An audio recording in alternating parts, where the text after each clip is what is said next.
Olá pessoal, meu nome é Robert Morubixaba de Oliveira, eu sou tutor à distância do Polo Lagoa Santa e do Polo Montes Claros e hoje eu estou aqui para poder trazer uma contribuição para a aula do módulo 3. E hoje nós vamos tentar discutir um pouquinho, trazer um pouco o processo histórico, né, da EJA no Brasil e no mundo a partir do contexto histórico. Então vamos lá, vamos começar?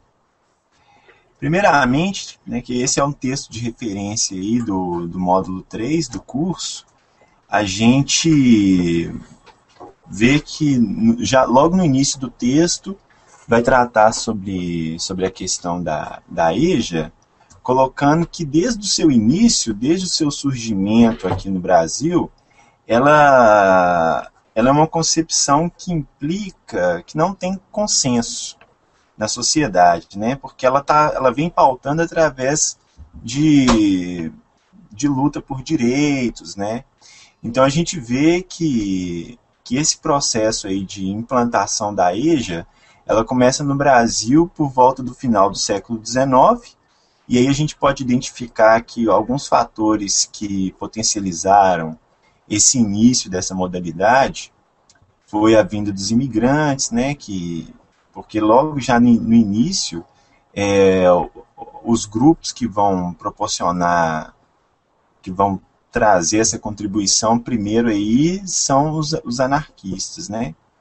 Então os anarco-sindicalistas serão os primeiros grupos a trazerem essa contribuição, em vista que eles queriam discutir, né? Discutir com a comunidade, discutir com a sociedade brasileira quais seriam as raízes, quais seriam as implicações para identificar a desigualdade, identificar, enfim, a luta de classes, como era colocado naquele período. Então, nesse início ela já começa. E já vale ressaltar que ela inicia num espaço que não é escolar, um espaço não formal. É diferente do espaço informal, né? É um espaço não formal, porque o informal seria um espaço de educação onde acontece na família, um espaço onde você está em contato com outras pessoas em geral, entre os grupos de amigos. Agora, colocando como não formal, porque seriam espaços de igrejas, espaços de associações de bairro, enfim, outros espaços que não seriam esses que hoje ainda a gente coloca como informal da educação, seriam então esses espaços não formais.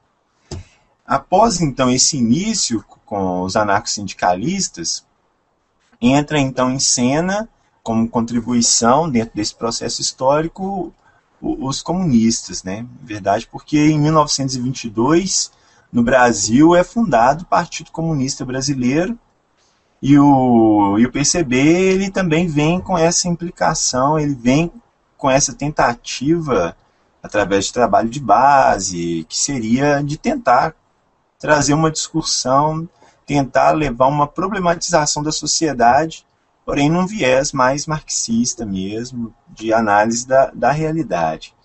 Então, eles também achavam que para poder levar o seu programa político adiante, eles precisavam contar com as camadas populares.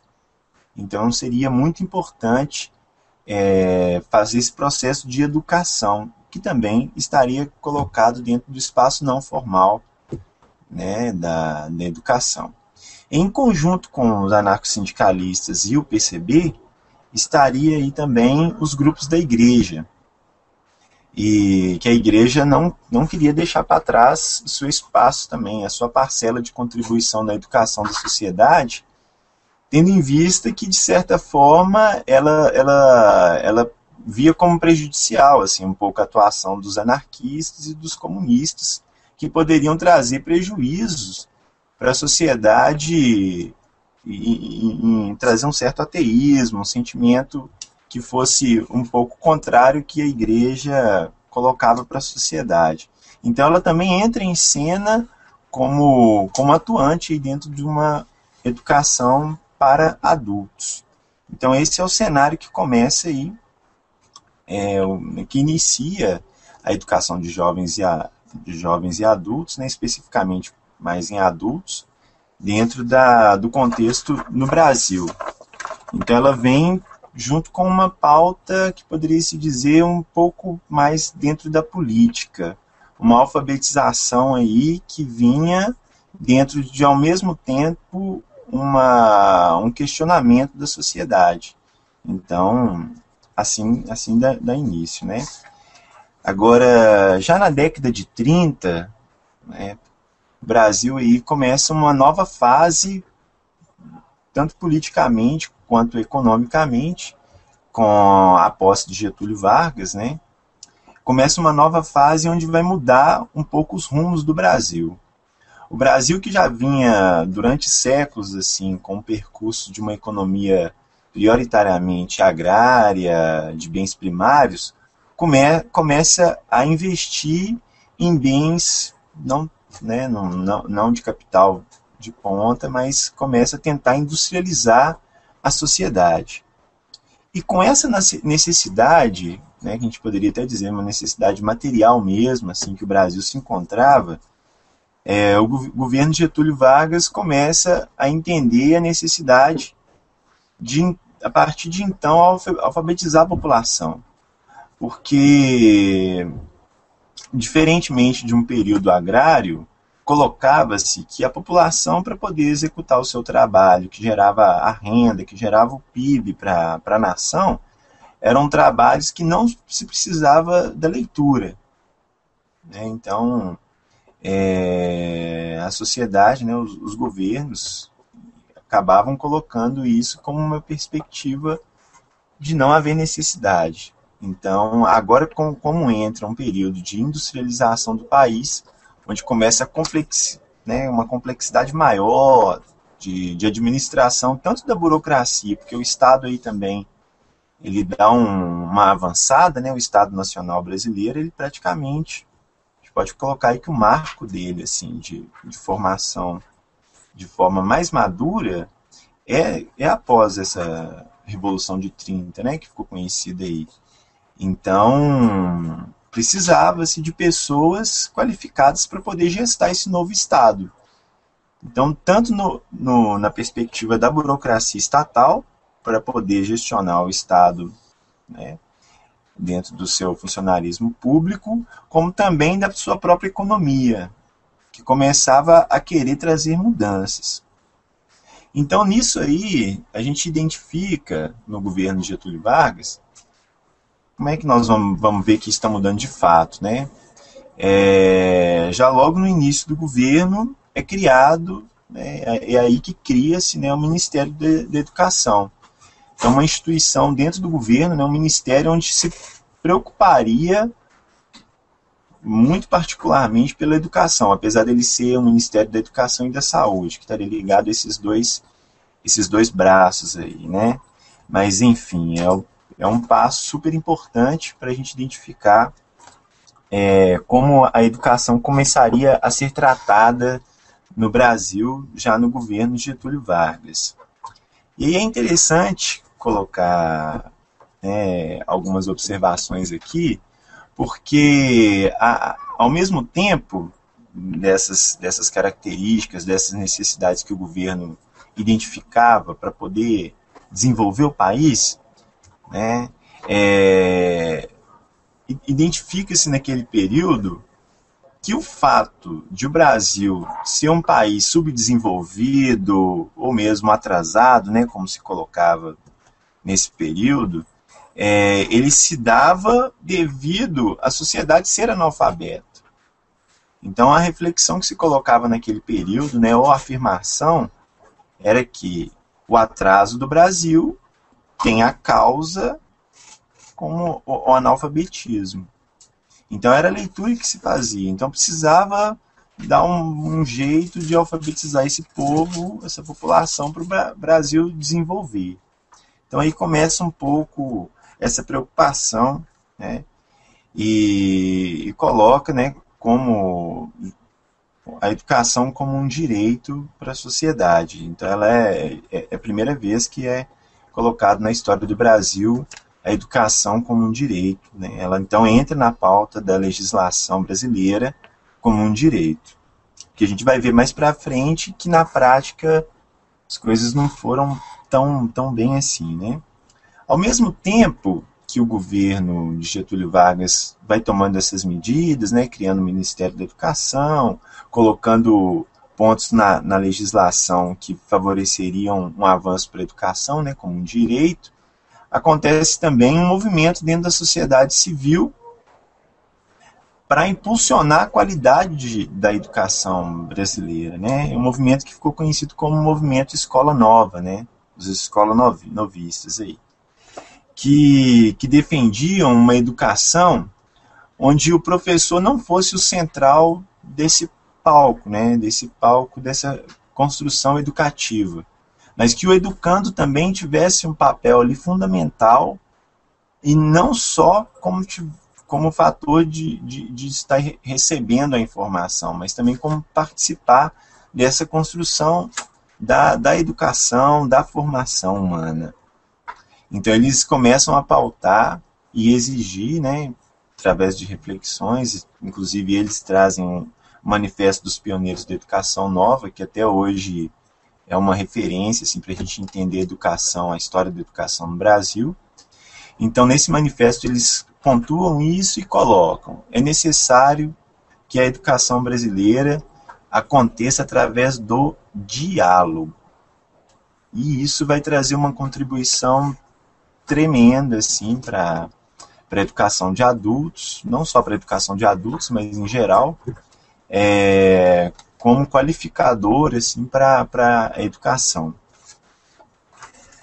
Então começa-se já a questionar essa educação bancária, que posteriormente a gente vai ver como é que Paulo Freire dá um salto de qualidade nessa reflexão, trazendo todo um método, né? Mas esse pessoal do movimento da Escola Nova, já em 1932, começa a pontuar isso muito bem, assim, muito bem. E voltando para a legislação do governo de Vargas, colocada aí para a educação, né, colocou a educação como um direito, o ensino fundamental como direito para todas as crianças, a gente vai identificando que, dentro desse processo aí do governo dele, ela começou a ser destinada prioritariamente para uma elite, e não uma universalização da educação. Getúlio, ele direciona essa educação pensando ela especificamente para pessoas da elite, para poder gestionar o Estado. Então a educação ela não teve esse fator, né? Apesar dela estar lá como direito para a população, na prática, assim, de forma concreta, ela foi colocada para pessoas, né, para grupos assim, da elite, para poder gestionar o Estado e, né, grupos da elite.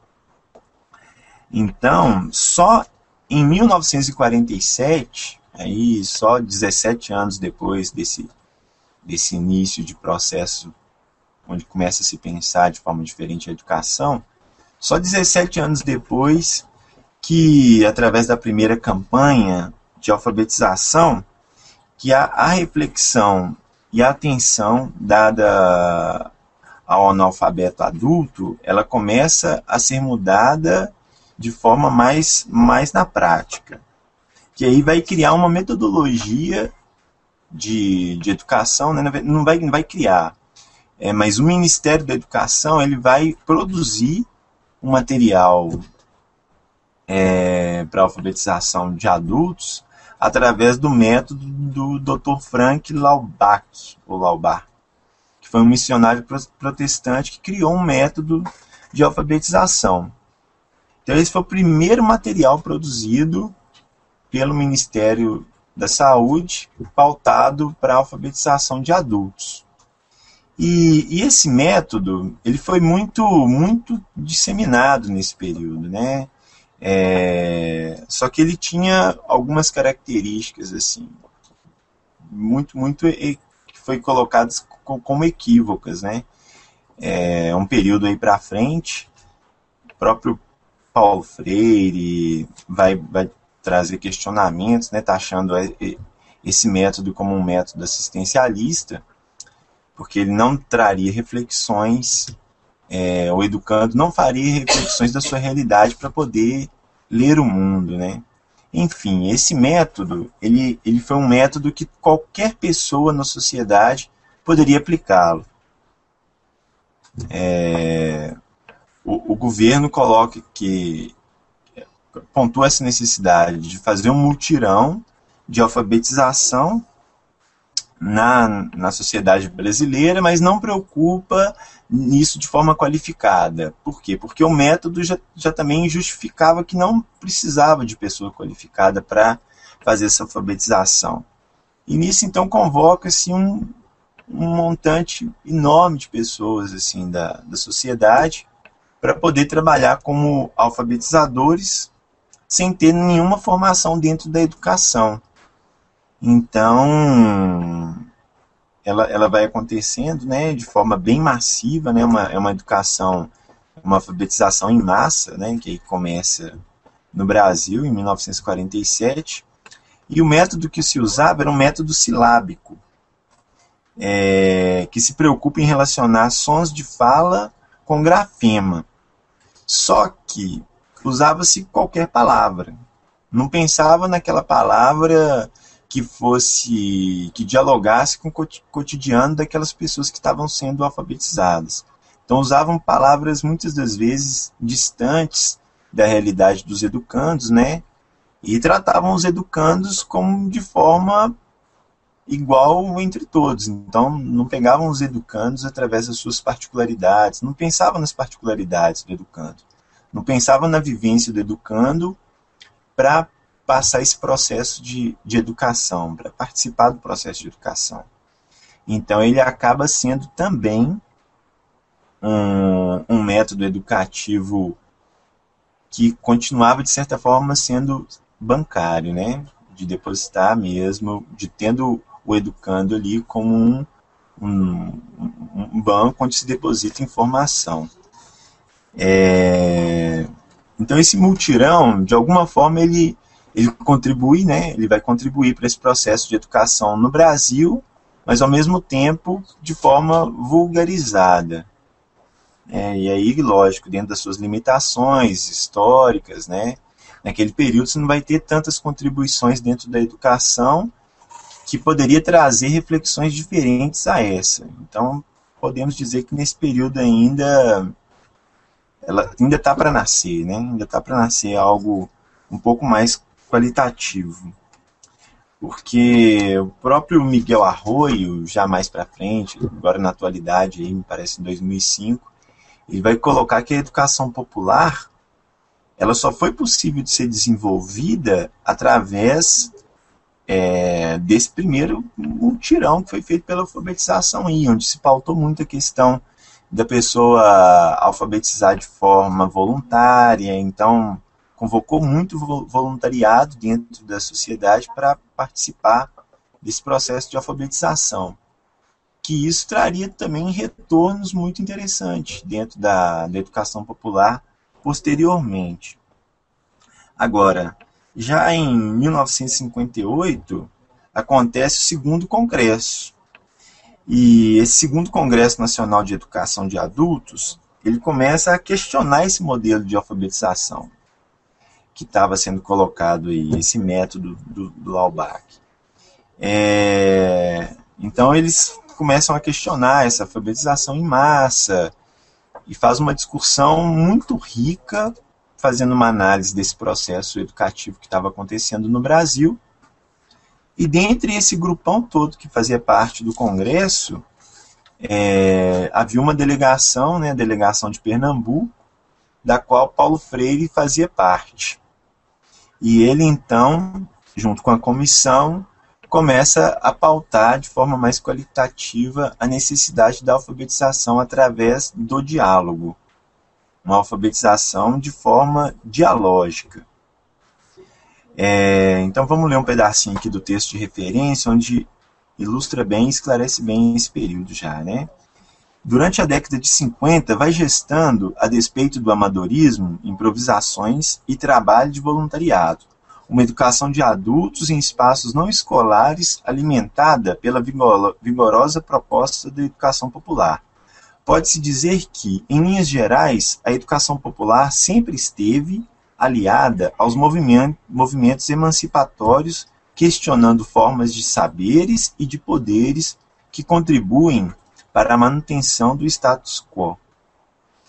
Então, Paulo Freire, já começando esse questionamento, trazendo essas contribuições de um novo método, apesar que ele não gostava de usar essa palavra, né, essa nova concepção para a educação, e aí começando já a falar sobre educação popular também, ao mesmo tempo, que não diferencia da EJA, né, ele chega então em um período onde também, ao mesmo tempo, já existem movimentos, assim, né? A sociedade civil se movimentando, querendo tomar alguns rumos de reivindicação. E alguns movimentos, principalmente no Nordeste, começam a apropriar, né? A achar interessante essas contribuições de Paulo Freire para poder fazer o seu trabalho dentro das comunidades, entre os trabalhadores, entre aqueles que eles identificavam como excluídos da sociedade, né? Então, começam a apropriar rapidamente, assim, principalmente no Nordeste, como eu disse, do método de Paulo Freire, para poder fazer um certo trabalho de base na sociedade brasileira. E aí, voltando, né, que nesse período é bom a gente esclarecer que a gente está passando aí por um período de Guerra Fria, onde o mundo está dividido, né, entre dois blocos. Então esse é um contexto histórico assim, muito que a gente precisa ter muita atenção para poder identificar como é que a educação popular surge, em qual contexto que ela está surgindo. Ela está surgindo num contexto onde existe um mundo dividido em dois, onde os Estados Unidos coloca-se como liderança do polo capitalista, né, dentro da sociedade, e a União Soviética coloca-se como liderança ideológica da parcela do mundo onde contestava o capitalismo, né?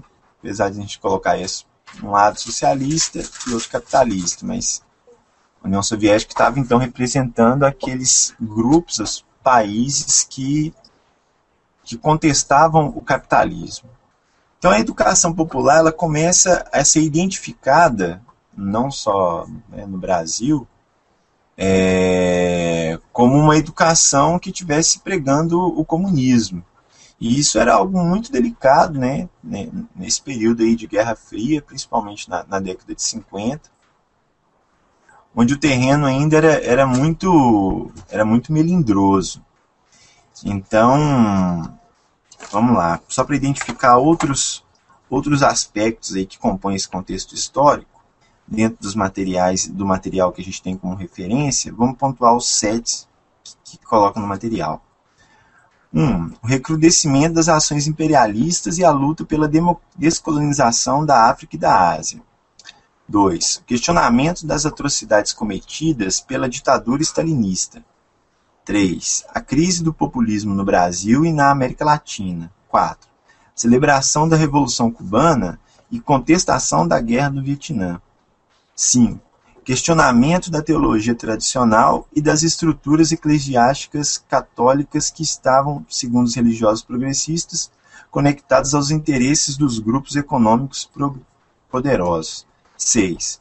Expansão de movimentos religiosos que defendiam a chamada opção referencial pelos pobres, culminando com as reformas religiosas do Concílio Vaticano II e da elaboração da teologia da libertação na década de 70, por determinados leigos e elementos do clero católico. E 7. Fortalecimento dos movimentos sociais, das ligas camponesas e sindicais. Então é bom a gente também identificar essa questão, como coloca aqui a questão religiosa, porque, como falamos aqui no período introdutório da nossa aula, a igreja também vai ter uma participação super significativa nesse processo de educação de adultos na história da educação popular no Brasil. E essa mudança aqui, que foi colocada aqui, né, com o Concílio do Vaticano II, até então os padres rezavam as missas de forma muito distante dos fiéis, né? Rezava a missa de costas, em muitos lugares ainda em latim, então tinha um distanciamento muito grande com as pessoas. Então começam a surgir grupos dentro da igreja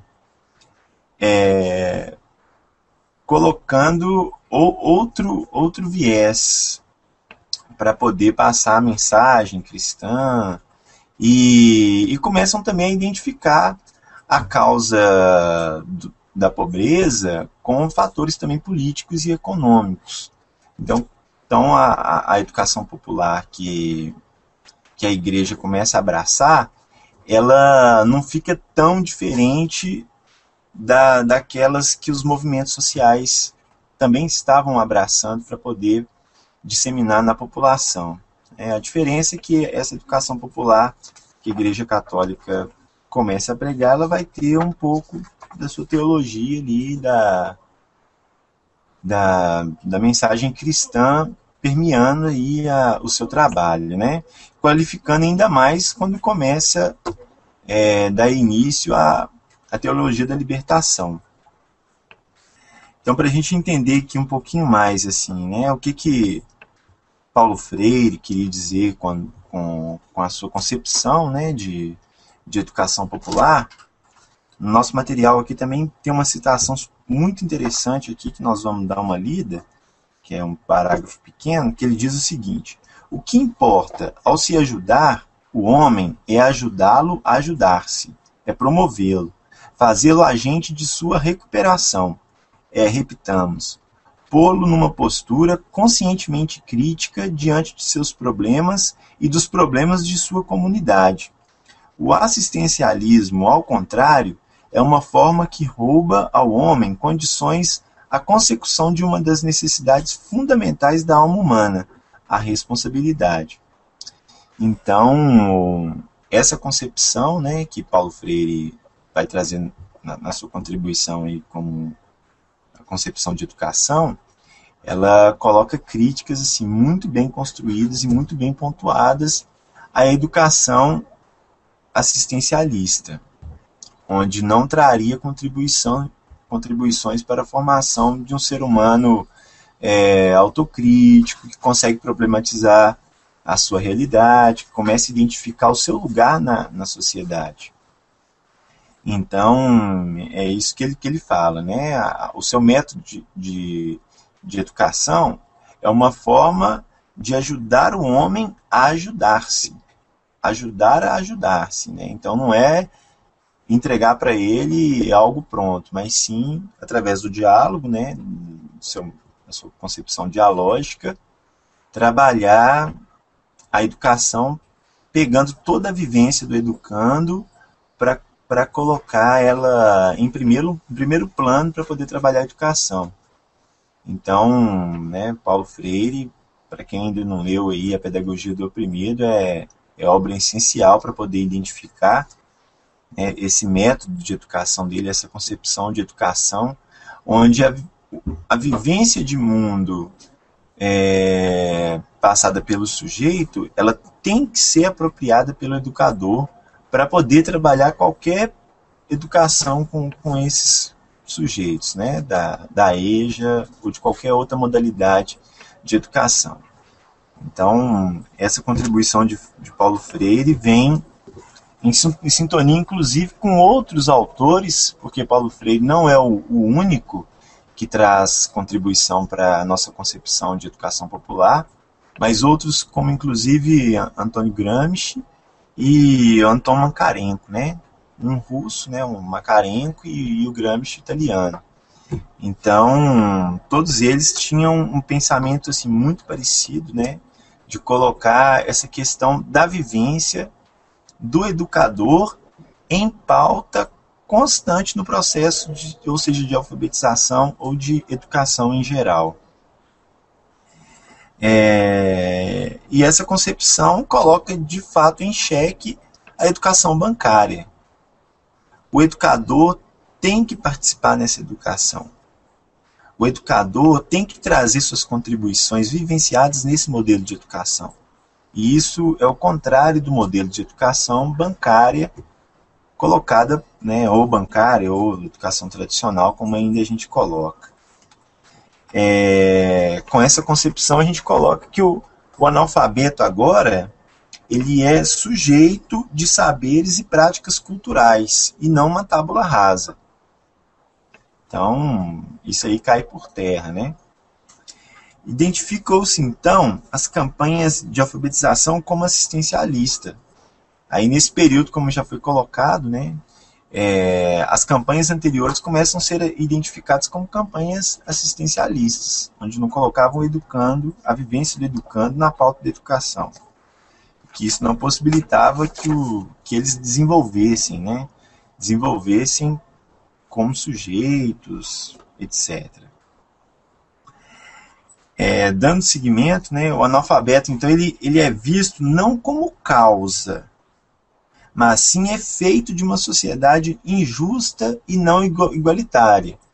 Então muda a análise, né? Se no período de Getúlio Vargas ele coloca uma atenção para a educação, para desenvolver a sociedade, colocando que a causa do atraso social era devido ao analfabetismo da população brasileira, agora com essas contribuições da educação popular, através de Paulo Freire e outros,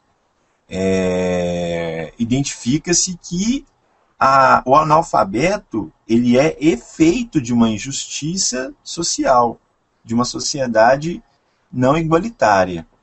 Então, essa mudança de viés vai trazer uma qualidade enorme assim, para a educação brasileira, né? E aí é com essas pautas, com essa contribuição de Paulo Freire, que esses outros movimentos, como o movimento de educação de base, né, o MEB,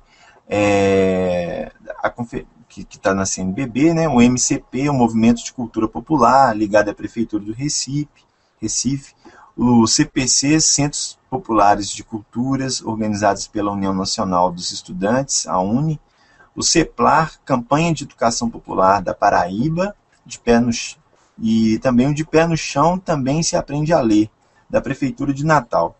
Esses aí foram os principais movimentos de educação popular, movimentos de cultura popular, que surgiram nesse período já pós-contribuição, ou início de contribuição de Paulo Freire, entre décadas de 50 e 60, que vai dar uma visibilidade para a educação como um instrumento, ao mesmo tempo de alfabetização e de educação em geral, como um instrumento de conscientização, um instrumento que possibilitava problematizar a sociedade onde a população estava vivendo, né?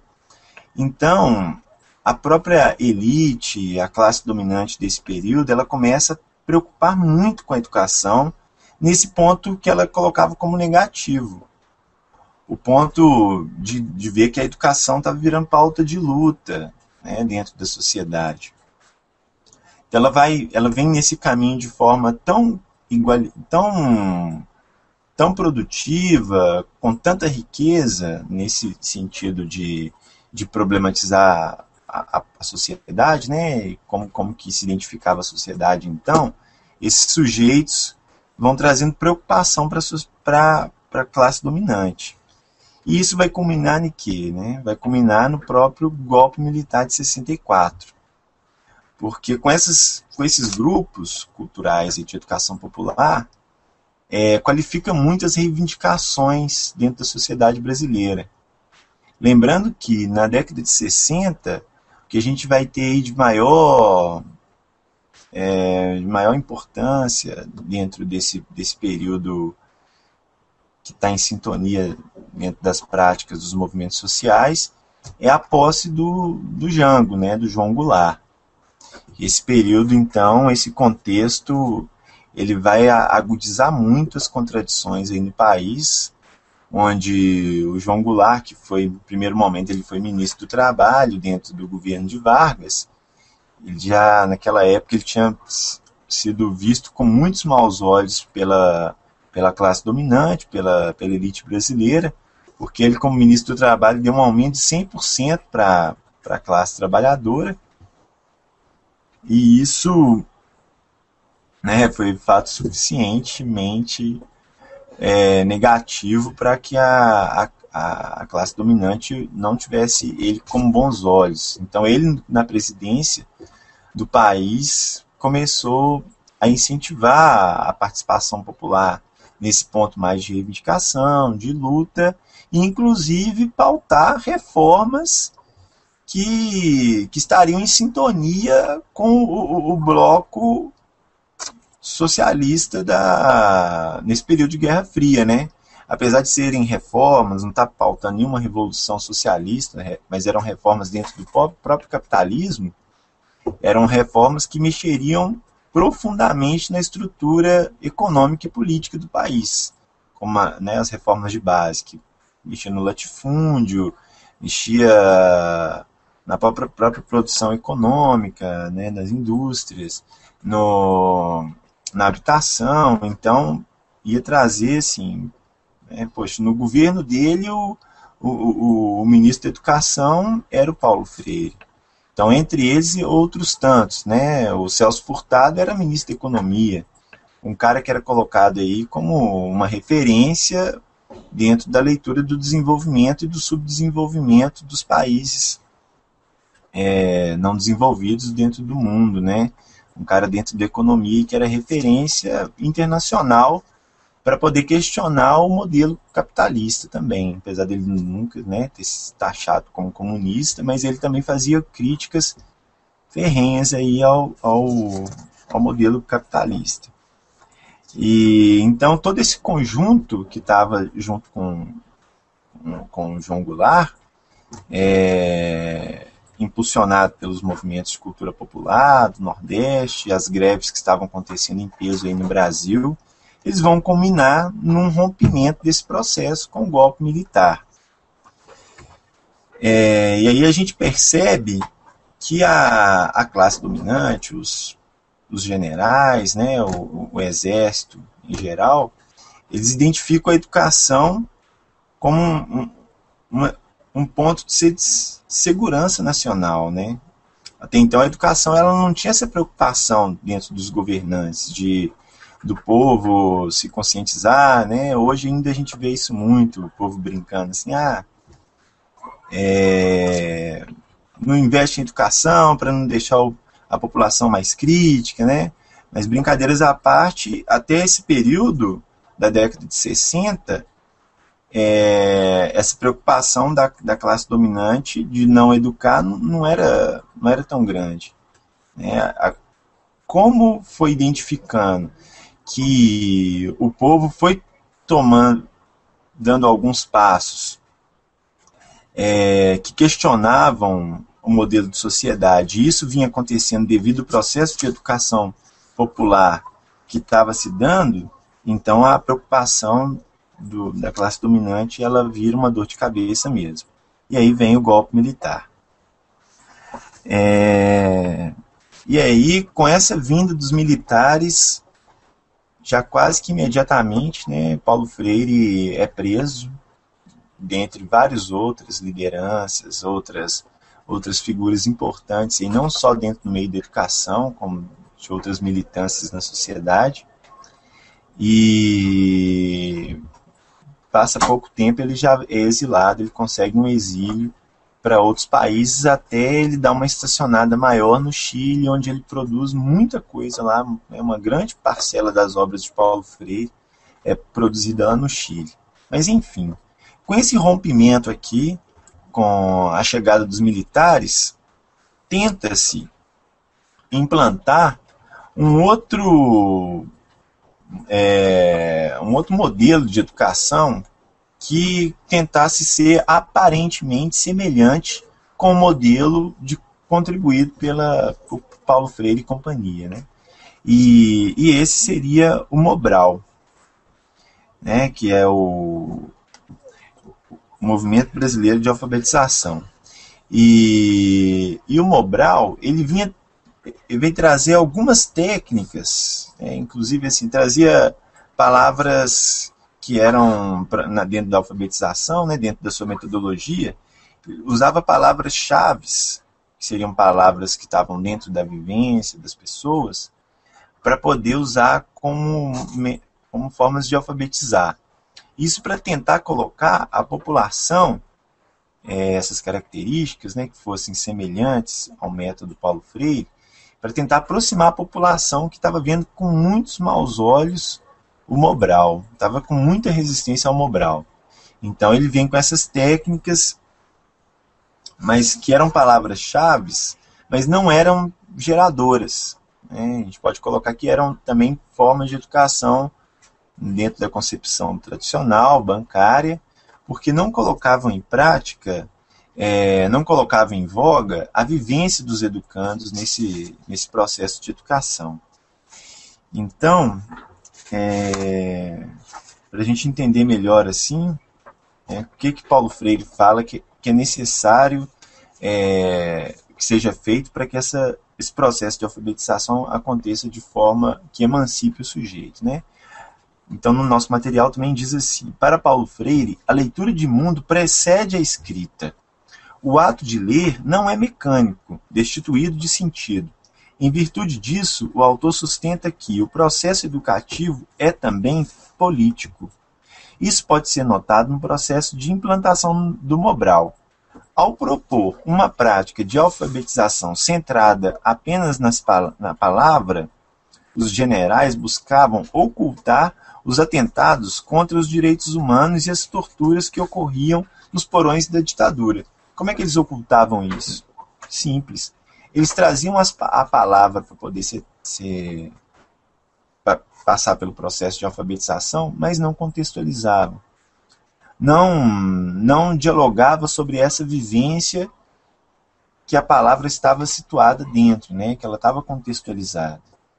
Então, não discutia-se isso. Então, trazia a palavra isolada dentro do seu contexto para poder trabalhar a alfabetização ali, silábica, distante da vivência. Então, dessa forma, ocultava toda a realidade que estava sendo dada naquele período, né, da tortura, dentro dos porões aí da ditadura.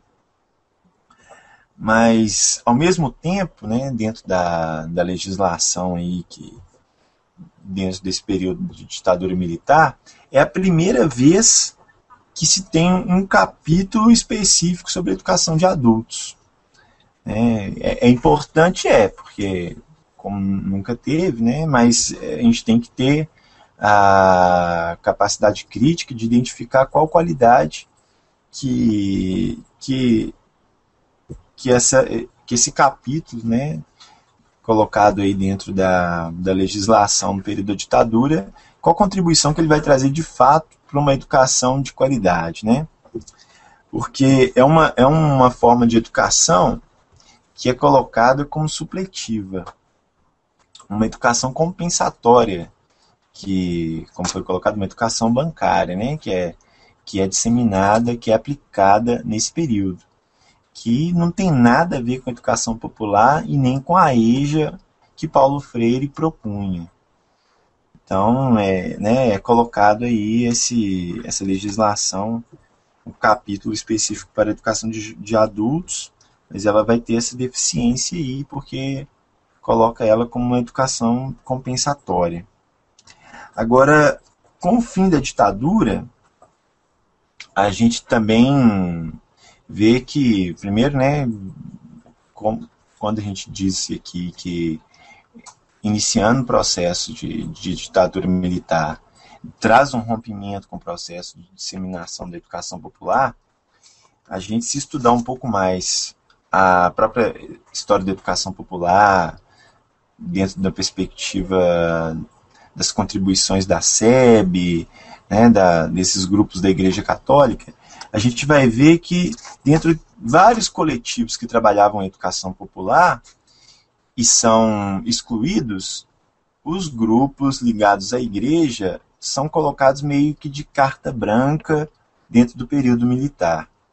Então, quando acaba a ditadura militar no Brasil, a educação popular ela começa a retomar um pouco, né, a sua caminhada, e aí é interessante a gente ver essa contribuição, porque ela foi muito dada devido a esse esforço que esses grupos aí da teologia da libertação conseguiu de alguma forma ter algum espaço dentro da sociedade, muito que das vezes ainda é clandestino, de construir e de aplicar a educação popular. Então, já na década de 80, o que começa, não recomeça do zero a pensar a educação popular, né? As experiências concretas ainda são encontradas dentro dessa caminhada da Igreja Católica, da teologia da libertação. E aí, só para fechar, né, a gente já pegando um pouquinho da atualidade, porque já com o fim da ditadura militar, a sociedade civil acha que as coisas vão melhorar de imediato, né? A sociedade está inflamada e está com sede de democracia, está com sede de participação e com sede de direitos, né, em todos os viés da sociedade brasileira. Então, com a Constituição de 88, que é aí esse marco importante, onde coloca em linhas, né, qual que era o objetivo da sociedade ali, quais eram as conquistas, quais eram os caminhos a serem seguidos agora, ela cria uma grande expectativa para um avanço da educação, principalmente para a educação de adultos, e cria possibilidades enormes assim, para os governos criarem formas de aplicar, né, seus recursos para poder qualificar essa questão da educação. Mas na prática a gente vai vendo que as coisas não aconteceram assim, né? Já logo com Fernando Collor, a gente vê que ele identifica que os recursos seriam desperdiçados se fossem aplicados em adultos. Então ele praticamente, o governo do Fernando Collor não vem com contribuição. Assim. Já no Fernando Henrique Cardoso, a coisa não acontece muito diferente, porque a educação ela entrega à instituição Comunidade Solidária, né, que era, de passagem, né, administrado pela primeira-dama, pela sua esposa, a professora Ruth Cardoso. Então, essa Comunidade Solidária, né, essa instituição, ela não vai trazer também essas contribuições tão avançadas. Agora, no governo Lula, né, como o texto aqui coloca, com o programa Brasil Alfabetizado, o esforço parece ser um pouco maior, né, quando acontece uma parceria entre a União, os municípios e a sociedade civil. Então, começa um esforço maior, assim, inclusive financeiramente, para a aplicação de recursos dentro da educação de jovens e adultos. Mas essa questão de recurso, ela vai acontecer de forma mais concreta mesmo, né, de forma mais qualificada, somente quando chega o Fundeb.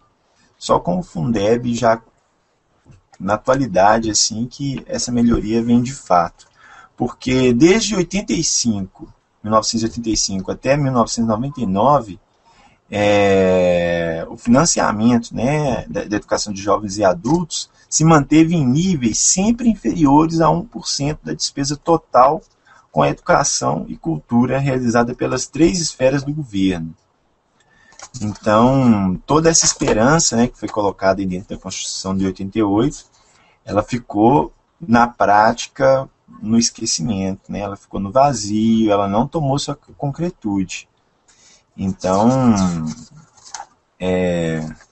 já que a gente está falando do Fundeb, né, que aconteceu em 2007, o cenário atual, assim, ele traz outras contribuições, colocando principalmente a nível internacional, quando, em primeiro lugar, porque a ONU institui em 1990 como Ano Internacional da Alfabetização. E isso aí fica como década da alfabetização. E outro ponto importante foi porque foi realizado em 97 a 5ª Conferência Internacional de Educação de Adultos, a Confiteia, né, que aconteceu na Alemanha, em Hamburgo. E essa conferência, na qual o Brasil participou e votou a favor, colocava que a educação tinha que ser uma educação ao longo da vida. Então, esse congresso que aconteceu em Hamburgo, ele dá uma ampliação, ele dá uma incentivada dentro né, começa a ter aqui no Brasil vários fóruns de discussão sobre EJA, inclusive em Minas Gerais. E vamos deixar uma pergunta aí para os educandos, né, que no próprio texto aqui de referência coloca, se a EJA hoje é uma metodologia atrasada, porque alguns autores pontuam isso, falando, não, a EJA não pode ser uma metodologia de educação igual foi naquele período, porque ela fez parte de um contexto histórico. Se hoje ela for pautada dentro juntamente com pautas de lutas, né, ela estaria como descontextualizada. Mas o próprio Miguel Arroyo, né, ele pontua que não, que ela, dessa forma, na atualidade, ela está totalmente atual, porque o público da EJA é formado por sujeitos marcados por ocupação subalterna no mercado de trabalho, pela discriminação de raça, de gênero, etc. Ainda é um público que está à margem da sociedade, e é necessário que eles identifiquem esse processo, né? E aí, por hoje é isso aí. Então, um abraço aí a todo mundo, até a próxima aula.